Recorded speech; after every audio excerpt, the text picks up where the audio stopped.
This one I wanted to show you that you can actually put a patina on it after it's dry. So this is dry now. Now you can steel wool it. This is 1/0 steel wool.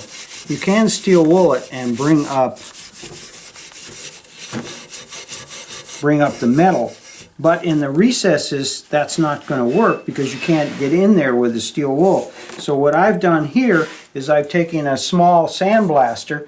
You have to have a 3 horsepower, at least a 3 horsepower air compressor, and I put it onto this, and then I sandblasted this surface. And what that does, because it's a kind of a, it's an acrylic resin, or actually an acrylic resin with a polymer, it has just a slight bit of softness to it, so when the glass beads or the sand hits it, it abrades it to some degree, but it doesn't pull it off totally, but it does expose the metal. So I've exposed the metal in the recessed areas with a sandblaster. On the top surface, I can expose the metal with steel wool.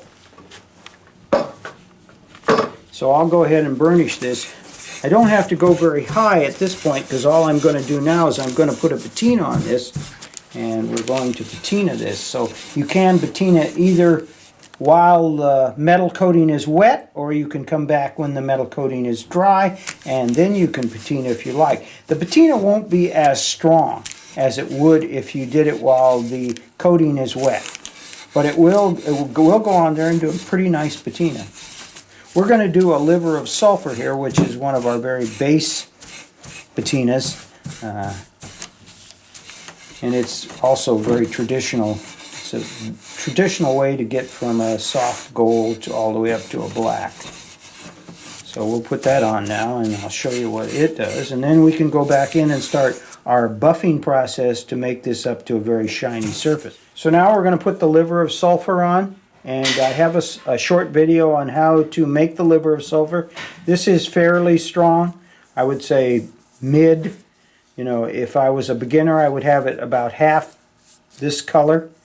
If I was going to make it really dark, I might go a little bit stronger, but this is pretty strong. So I'm going to shoot this on here now, and you'll see it start to turn. It'll get darker and darker in a few minutes.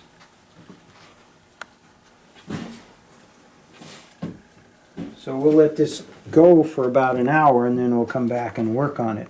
Okay. Now we're going to put Tiffany green patina on. So we put the liver on. It's been about 30-40 minutes. You can see it's darkened. And now we're going to put the Tiffany over the top. That'll give us a little bit of greens and browns in the recesses. So it should be pretty nice.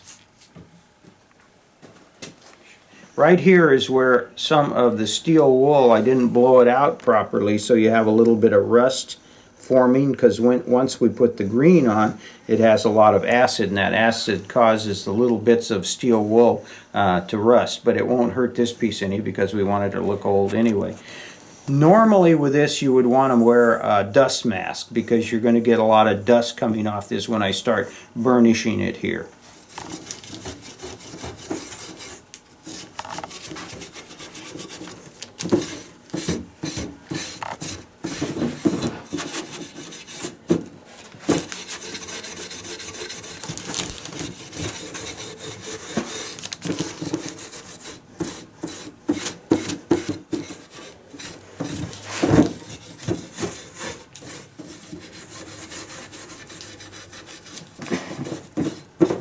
Now that we've done the 2/0, 3/0, 4/0 steel wool, I want it to stay old. I don't want it to look new.